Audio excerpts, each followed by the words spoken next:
Hello, and thank you for joining us for this episode of the Entrepreneurship Through Acquisition podcast, sponsored by the Polsky Center for Entrepreneurship at the University of Chicago Booth School of Business. I'm Brian O'Connor. I'm an adjunct professor of entrepreneurship at Chicago Booth, and joining me is Raam Jani, someone who I've worked with for years now, a partner at the law firm McDermott, Will & Emery. Welcome, Raam. Thanks, Brian. Thanks for joining us. Thanks for having me. So I think the viewers and the listeners today, Raam, would love to hear a little bit about sort of your background and how you got involved in law, as well as sort of more specifically the world of search fund and entrepreneurship through acquisition investing. To not go back too far, I studied finance in undergrad, so kind of went to school thinking I was going to work in business. Potentially, or at least business law. Not 100% sure if you go back and look at, I can tell a revisionist history story if you want me to. But the abridged version. The abridged version. Yeah. So after I graduated, worked at Merrill Lynch, did investment banking for 2 years after undergrad, and after that was pretty convinced that I was going to go to law school, be a lawyer. Didn't really want to go into private equity or stay in banking, which was kind of the next step. For people after doing the tour of duty as an analyst at an investment bank. Then I went to Georgetown for law school, and there really kind of realized that I was actually suited to be a corporate lawyer, be a business lawyer, and work in private equity, M&A, and joined McDermott right out of law school, and kind of got involved with search funds really accidentally. There was a firm called Dixon Midland, which is one of the sort of famous early search funds in the late 90s. They formed, Aaron and Paul formed a search fund, bought a business, and this is even before I had started practicing law, but McDermott did their deal. They bought a business here in Chicago, Tech Lighting, and that company did very well and happened to get sold the year that I started at McDermott, 2004.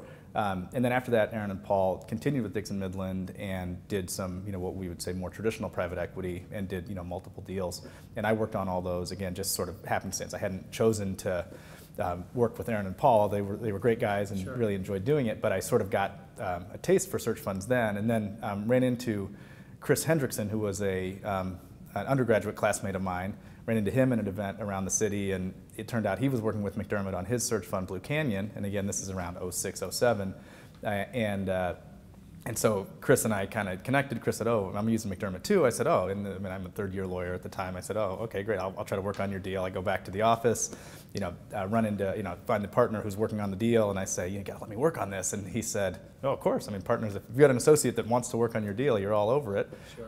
And so I worked on Chris's deal in the mid 2000s, and then, just sort of stayed involved. Worked with you guys later on in the late sort of 2010 era, and then. Sort of knew the game, knew the business, and then as it became more and more formalized around here in Chicago with Booth, what you guys have been doing for the last 4 or 5 years, Kellogg now for the last few years is getting a little more formalized, a little more institutionalized. Given that we're here in Chicago, we've tried to be a resource for both schools, and I think we've sort of been involved and tried to stay involved as much as we can with the search funds and different entrepreneurship through acquisition. Yeah, and we're appreciative of that, Raam. It's been great seeing all the search teams coming out of Booth. I guess mine being one of the first, and my partners, and working with you guys, and so now it's been wonderful, the support that you've offered up to our searchers coming out and choosing to go down this path.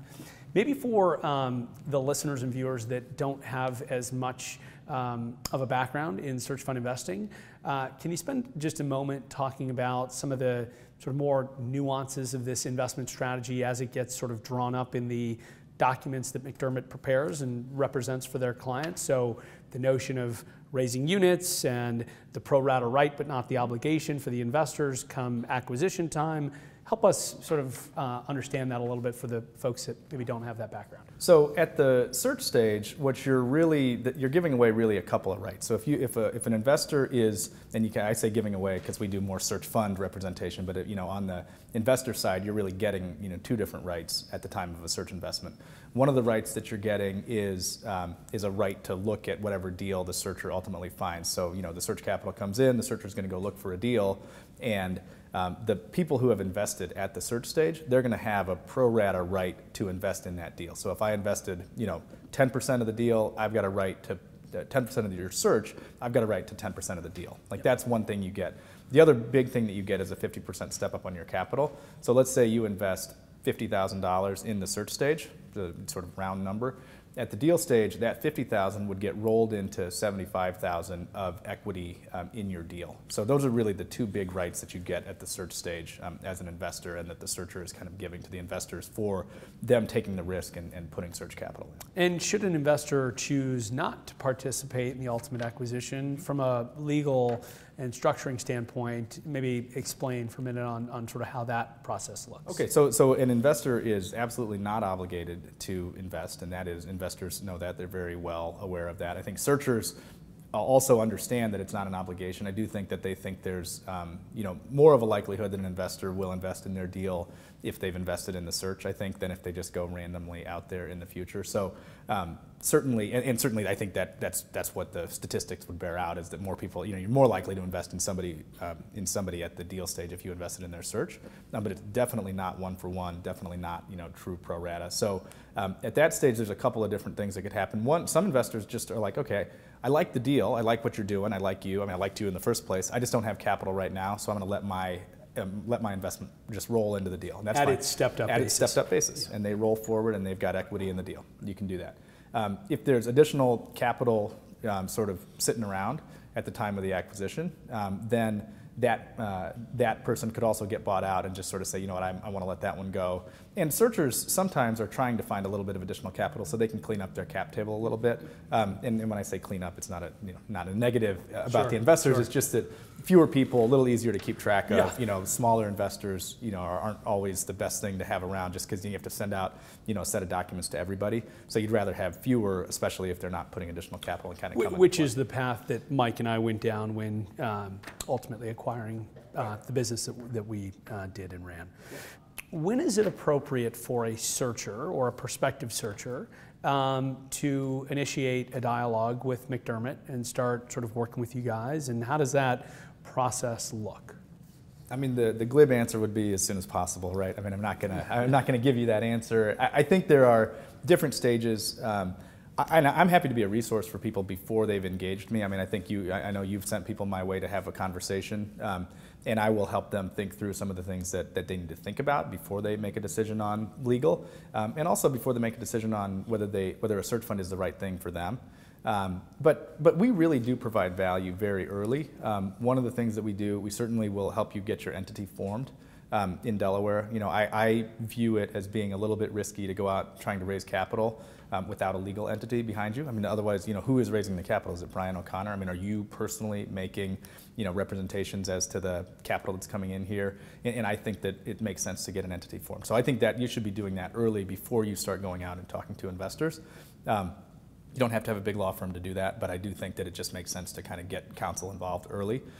We look at the PPM that somebody puts together. Again, we're not going to draft your PPM for you, but what we will do is look at the risk factors, look at legal disclaimers, look at the different things, and then we'll read it too, a second set of eyes. A lot of times solo searchers, they don't have, because they don't want to send it out to investors and say, can you give me feedback on this? They'll send it to somebody like you, they'll send it to other people maybe to get some feedback on it. But, to give it that deep read, I think they do want a second set of eyes sometimes. So we do that. So we provide real value at that stage. And then we also will help with introductions to investors. So, if you send me your PPM, it's all complete, we've looked at it, it looks good, and then you want introductions to investors, we're happy to send your PPM out to investors and try to help facilitate you having those conversations with investors, you as the searcher. So we really do provide value very early. At the same time, do you need a lawyer to do that? No. You do need a lawyer when you're at documentation stage, and I've got 12 investors, they're ready to invest, I need legal documents, then you definitely need a lawyer. But we're normally engaged much earlier in the process than right at the documentation. Yeah, so that's a nice segue into the process by which a searcher or a ETA professional generally would negotiate that set of documents with the investors. What does that look like from the investor side? What are the investors looking for in that document? What might raise a red flag as it relates to their decision to participate or not participate? So I mean, it's a good question, and I think at the at the search stage, the documents really shouldn't drive a decision one way or the other. So, when we talk about the documents, we're talking about an LLC agreement. That's the operating agreement. That's really governs the whole relationship between and among all of the investors and the searcher. There's a subscription agreement. That's the document that basically says, I hereby agree to buy X units, and you make representations and warranties that, as the investor, basically you can afford to lose your shirt. You realize that the searcher is, very risky. You can run out of money and everything. And if you do that, your kids will still eat. I mean, that's kind of what the subscription agreement says. Then there's an investor questionnaire, which in detail follows the statutory regime about how you prove that your family will still eat if you invest in this and the money goes to zero. And then there's what's actually where it gets a little interesting is this side letter. So there's a side letter. It's kind of a 2-page agreement, and in it you talk about indicative terms for the deal. And so that is where there is, again, I hate to say there's a lot of movement because there's not. I mean, these terms are very well sort of set, and investors will tell you that they are locked in. I think for searchers, I think they basically are, but I have seen searchers kind of have conversations one-off with investors and be able to at least explain why there should be looser language and you shouldn't have everything sort of totally built into the side letter as far as deal stage terms. I mean, I don't know, does it make sense to talk a little bit about some of those terms that go into the side letter? Yeah, I think that would be helpful for some of the listeners to understand that a little bit better. Yeah. Mm-hmm. So at the deal stage, again, now the side letter really, you sign at the search stage, but it's really indicative terms as to the deal stage, so when you're actually acquiring a company. And in there, you're going to talk about things like, I mean, all of these deals sort of work the same in that the investors get a preferred interest, and the preferred interest would get paid out first, and then there's a common interest that the searchers would get. And the common interest is really a carried interest. That's the parlance in private equity is a carried interest. And so if $10 million goes in from the investors, then $10 million will go out to the investors first. There's many times there's a preferred return hurdle that next goes out to the investors. And then you start splitting what's left. And if you're a searcher, dual search teams, they sort of split 30% of the carry. Solo searchers generally split 25% of the carry. And normally those are split, and again, this is very, very standard terms, a third, a third, a third. So if you've got the 30%, it's easy to talk about. 10% locks in as soon as you close the deal. So that's your deal fee, you think of that. The next 10% is like options in a startup company. People think about it that way. So those vest over time, usually monthly over 4 years. Again, you can do, could it be 5 years? Sure. Could it be quarterly? Of course. I mean, it doesn't matter. But and again, so the second 10% locks in like that. And it's the last 10% that locks in based on performance hurdles. So the first 10% is really locked in at the closing. That you've hit that hurdle already, so that you've got 10% locked in. The next 10% vests over time, like options, so that would be monthly or quarterly, but over 4 years or 5 years, you can do that however you want. So really the first 20% in a dual searcher, where you're talking about 30, is really locked in, and it's the last 10% that is based on these IRR hurdles or performance hurdles that can kind of be the delta. And so if you're below 20% IRR, then none of the last 10% locks in. If you're above 35% IRR, then the full 10% locks in. And if you're anywhere in the middle, 20 to 35, it just scales linearly, so you go from 0 to 10% based on that. That's helpful, Raam. And so those are generally the terms that have existed for quite some time. And they were the terms that we raised our capital on and effectuated our acquisition. Have you seen any movement over time in those terms or other key terms that a search fund entrepreneur might want to think about when approaching investors? No, the only thing that I would say is that you do see sometimes people saying, well, I'm not sure that IRR is the right way to calculate this because we could be in here for a long time, and if we are, I feel like at some point my interests and my investors' interests are going to be misaligned, and so we want to think about cash-on-cash hurdles.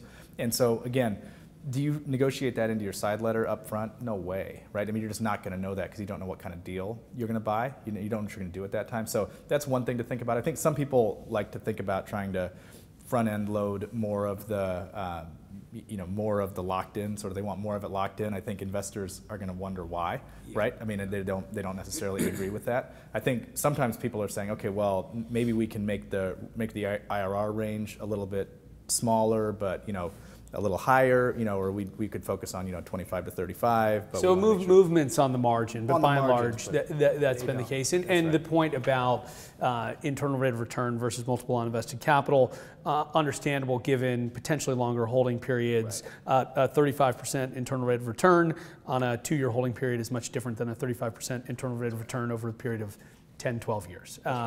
So understand where that commentary is coming from. Okay, so now we've moved beyond sort of the organizing of investors and structuring the actual search fund investment vehicle, and you're out sourcing deal flow, and you're entering into NDAs with companies that don't want you to share their information outside. You're submitting indications of interest. You're submitting letters of intent.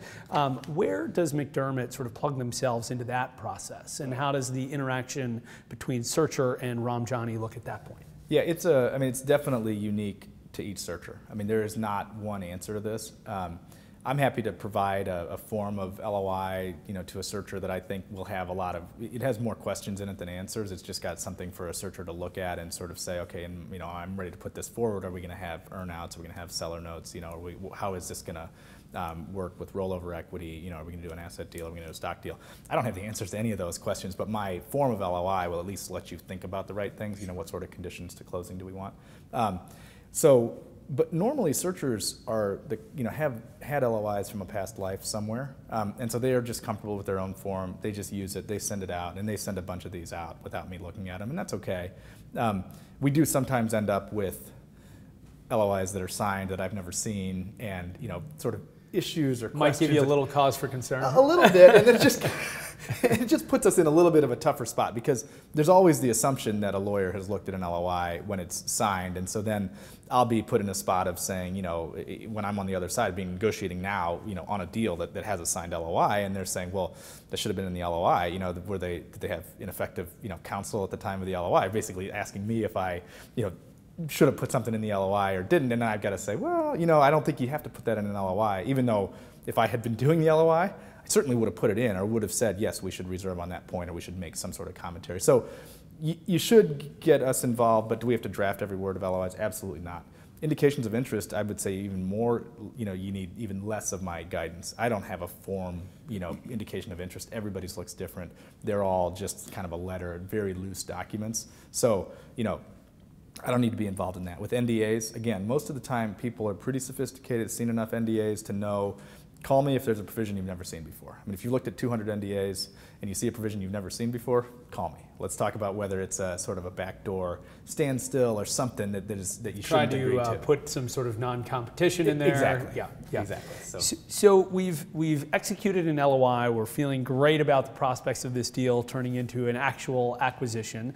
How does McDermott get involved at that point? Now, that's, of course, when we're going to want to start thinking about legal diligence. We're going to want to start thinking about documentation. Can you help us understand sort of where and when to get plugged in once we're really, in a 90-day exclusive window and both sides are working in earnest to get a deal done? Right. No, it's a great question, and it's one that there's not like a perfect answer to it. And again, it's, it depends on the situation, but I would never I never think that it's time to start drafting a purchase agreement until quality of earnings is done. So you got to do your accounting diligence, your finance diligence, make sure that the EBITDA that you've agreed to is the EBITDA of the company. If you don't have that, deals fall apart at that stage all the time. So if you have your lawyer, put a purchase agreement together, that could be a lot of wasted effort. So I don't think that's the right time to do it, to start documents. I think the other thing that on some deals there's technical diligence, so you want to have those guys come in and make sure that the sort of software is what it is, that there's no open source issues, different things like that are sort of first level diligence issues that should get done. Great. So things that we might consider to be business diligence before we start engaging and really spending money on drafting of legal documents. That's right. Yeah, business diligence for sure, and then what I might call structure diligence. So is it an LLC? Is it a corp? Is it an S corp or a C corp? Are there a bunch of contracts that have change of control provisions, anti-assignment provisions? Those things can drive structure. Those things can drive sort of what we're going to do. A lot of times with LOIs, my recommendation is leave the structure loose. say that you're going to get a step up in the basis of the asset. You as a buyer are going to get a step up in the basis of the assets. You can do that through multiple structures, but just sort of say that. Don't say much more. And then when we get into this stage where we're talking about, then we figure out what actual structure makes sense. Sure. And so now we've gone through those things. We've done some technical diligence potentially. We've done a quality of earnings. We've spent some time around customer diligence and all the business diligence. We're ready to start drafting documents, the share purchase agreement. What are some of the key terms that searchers might want to pay particular attention to? It's a rather lengthy document. Yes. And so maybe just a handful of things to look out for as they're putting together this document alongside their counsel. Right. I think the basic structure is really important. So you need to understand whether you're buying stock or buying assets. I think that's a very important thing. The consideration, I mean, purchase price is sort of obvious, but how that purchase price is paid. So the different types of consideration there will certainly be some sort of cash payment at the closing. Is there going to be an earnout? Is there going to be a seller note? What sort of rollover equity will there be? How do you get to the total purchase price? What are the different components of that? So those are very important. Working capital adjustments, but it's not just working capital, it's sort of working capital, cash, debt. Those are really dollar for dollar adjustments, and those are things that the searcher should definitely understand within the business. Not every company's working capital is the same. Not every company's cash position is the same. Not every company has the same amount of debt. And some people view, capital leases as debt. You just need to get into the detail of what is debt. It's not just indebtedness for borrowed money from a bank. It can be broader than that. So those are the real numbers issues. And then, within the purchase agreement, you're talking about conditions to closing. What sort of consents do we need? Are there critical customer contracts that if I don't get a consent from this customer, this business is going to go out the door? So this business will go down the tubes because of customer concentration. So we need this one consent for sure. Or is it 10 consents? Does 10 consents get you to 80% of the business? And then that actually goes back to structure. So a lot of times, most contracts have anti-assignment provisions, but not every contract has a change of control provision. So that could militate to an equity deal where you otherwise thought you were going to do an asset deal. Because as a buyer, you generally would prefer to buy assets if you can, because then you're leaving liabilities behind, you're getting to step up in the basis of the assets. That's kind of the preference. But there are reasons why that just doesn't work. And so, you need to figure that out. So those are the sorts of things. And then, everybody talks about reps and warranties and indemnity. Like that's kind of the other thing. And people say it in 3 words, reps and warranties and indemnity. But it's actually, a very, very important part of the agreement. And, on this, I could do another 25 minutes for sure on just the purchase agreement. And then we'd get into the disclosure schedule, which we're not going to do. Nobody wants to do that. But McDermott does have, we do have training sessions for people. We do them in Chicago. We're happy to have people come where we just want to talk about the purchase agreement. But those are the things. So, the indemnity section, escrows, caps, baskets, all that stuff are things that they really need to be focused on and thinking about. Sure, great. And so now we're figuring all this out. We're working with counsel on the SPA. We're trying to gauge equity investor interest. We're aligning all the debt capital providers. We're keeping the seller engaged and interested in selling his or her business. Right. How does that juggling act work, and how does McDermott stay involved in all of these various activities that the searcher needs to really manage? That's right. No, that is the 3-ring circus. I mean, I agree. I mean, and so it is. It's very important that the searcher is working closely with us on all 3 of the rings in the circus, right? I mean, he or she should know that we're going to be, on top of the negotiation of the documents with the seller. So the purchase agreement, seller note, employment agreements, those sorts of things with the sellers, we're going to be all over that. On the credit agreement, again, same thing. I mean, it may not be me, it may be one of my partners that's kind of leading the terms of a credit agreement for a lender. But again, McDermott is going to be handling the negotiation, going to be handling the drafting on that. They don't need to be, so involved. On the investor side, though, that is where the searchers really are handling a lot of the negotiation. We're drafting, we're certainly doing the drafting, but the searcher is really interfacing with the investors more than we are. Because at that stage, we're representing the fund and the company here, and we're not necessarily the search funders council, against the search fund investors. It's really more they're looking at each other and saying, this is the business deal that we want to cut, and then we're putting together an LLC agreement that, that sort of gets that business deal into the document. Yes. So, I mean, that's an important thing that people should realize, is that they have to handle that negotiating with the investors. And again, we're happy to have the conversation with everybody and make sure that everybody knows, this is market, this is what we've seen in the past, these are ways to get it, to kind of make it a little bit more comfortable for the searcher. Because searchers get very concerned about the cause definition and, am I going to lose all my equity if they fire me and I've been doing a great job, but they want to just keep all the money. And I think that that's something that, if I were a searcher and that's kind of where, I was going to put 6 years into this thing, I would want to make sure, it's not, it's not nothing. That's very, very important. This is all about the exit. This isn't about, a sort of year-to-year salary. This is all about the exit. So if a searcher feels uncomfortable that an investor could just take that all away for nothing, that's not right. It's something to be very concerned about. And we're very focused on working with our searchers to know that they're, this is sort of the way that it works, and in practice, this is how it happens, and everything like that. And investors are also, I think they have to work with the searchers to let the searchers know that in reality, this is a small world. And if investors were just in the habit of willy-nilly taking equity away from a searcher who was otherwise doing everything perfectly right, they would never be in another deal again. Because this is a very small community, and we all know each other, we all talk to each other, and everybody would hear if something like that happened. Sort of final to sort of wrap up here. Okay, we've managed through the three-ring circus, and we've made it out relatively unscathed. The owner of the business has not gotten too much deal fatigue, and therefore is willing to still sell us this business miraculously.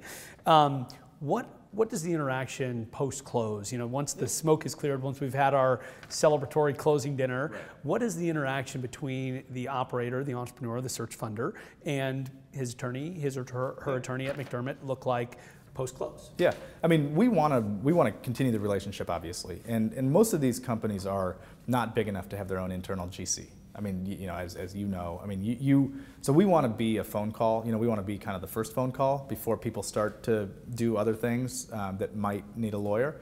We don't need or want to do everything. There's some things that, as sort of from a go-forward standpoint, don't make sense for McDermott to do. A $5,000 piece of litigation, a small, employment claim that can be handled more efficiently by somebody else, especially if it's not local in Illinois, and if there's some, reason to get a local attorney and you're in a different state now, we'll help you find somebody who's the right person for those things. But really fundamental things that affect equity, McDermott should be involved in. So if you're going to issue equity, units to sort of management or something like that we should be involved in. At some point down the road, a lot of times these companies do a debt refinancing, so we would get involved in that, again, because it's really fundamental. So we certainly would be involved with those things. I'm also just I kind of build, as you know, you and I now have been friends for a long time. You build a friendship with the entrepreneurs as you're going through the deal process. And so, especially for a solo searcher, you guys kind of had each other, but for a solo searcher, a lot of times they're now in a company where there isn't really anybody who has this sort of similar, whether it's the booth education or whatever it is, where they are thinking about things from like the next step. What's this going to impact? How's this going to impact my exit? Which is really what a searcher should be thinking about.